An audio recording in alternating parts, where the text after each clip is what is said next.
Good morning students. बच्चों, आज हमारी मैथ्स में वर्कशीट नंबर 41 है।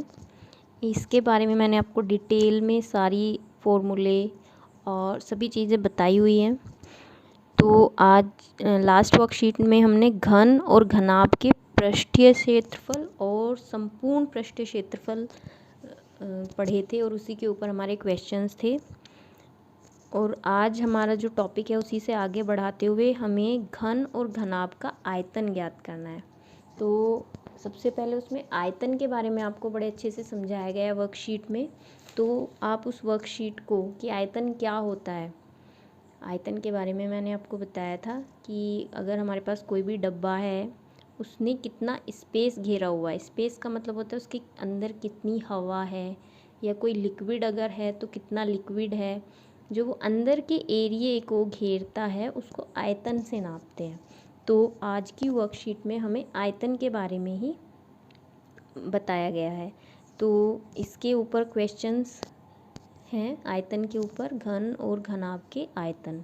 बहुत ही आसान है। पहला इसमें एक एग्जाम्पल दिया हुआ है कि माचिस की डिब्बी, आपने देखी होगी माचिस की डिब्बी घनाभ के आकार की होती है। उसकी माप 4 सेंटीमीटर गुणा 2.5 सेंटीमीटर गुणा 1.5 सेंटीमीटर है। ऐसी 12 डिब्बियों का आयतन कितना है। तो जब इस तरह से माप लिखी हुई हो तो इसका मतलब होता है लंबाई 4 सेंटीमीटर है, चौड़ाई 2.5 सेंटीमीटर है और ऊंचाई 1.5 सेंटीमीटर है। तो इक्वेशन को लिखने का एक तरीका होता है।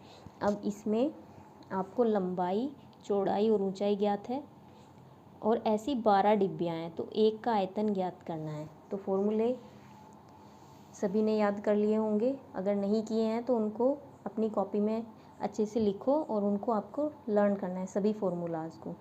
तो एक क्यूबॉइड का आयतन होता है लंबाई गुणा चौड़ाई गुणा ऊंचाई। तो इसी फॉर्मूले से हम माचिस की एक डिब्बी का आयतन निकाल लेंगे, लंबाई गुणा चौड़ाई गुणा ऊंचाई।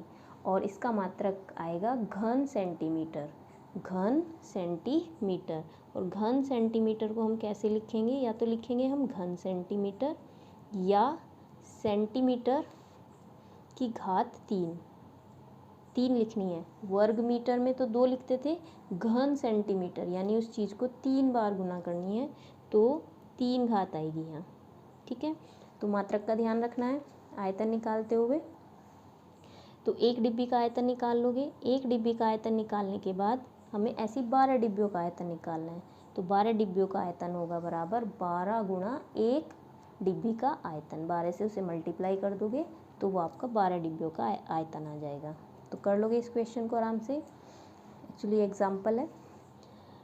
एक दूसरा है, ये प्रश्न है, एक कमरे की लंबाई, चौड़ाई और ऊंचाई क्रमशः 5 मीटर, 4 मीटर और 3 मीटर है। यानी लंबाई 5 मीटर है, चौड़ाई 4 मीटर है और ऊंचाई 3 मीटर है। तो कमरे का आयतन ज्ञात कीजिए। तो वही फॉर्मूला लगेगा इसमें। कमरे का आयतन बराबर होगा कमरे की लंबाई गुणा कमरे की चौड़ाई गुणा कमरे की ऊंचाई। ठीक, तो तीनों की गुणा करोगे आपस में तो ये आ जाएगा घन मीटर, या मीटर की घात 3 लिखोगे मात्रक। तो इस क्वेश्चन को करना है। इसके बाद है, एक घनाकार डिब्बे का किनारा 10 सेंटीमीटर लंबाई का है, डिब्बे का आयतन ज्ञात कीजिए। तो इस बार घनाकार डिब्बा है। घनाकार मैंने आपको बताया था जिसकी लंबाई, चौड़ाई और ऊंचाई बराबर होती है। तो लंबाई, चौड़ाई और ऊंचाई तीनों ही कितनी है, 10 सेंटीमीटर। तो घनाकार डिब्बे का आयतन होता है भुजा गुणा भुजा गुणा भुजा, यानी कि भुजा की घात 3, ए क्यूब मैंने आपको बताया था।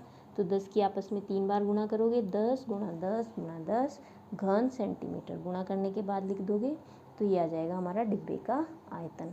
तो आज की वर्कशीट हमारी बहुत आसान है। तो सभी बच्चे टाइम से इसे करके और सेंड करेंगे। ओके स्टूडेंट्स, और फॉर्मूलाज आपको सभी बहुत अच्छे से लर्न करने हैं इस चैप्टर के। Okay, all the best.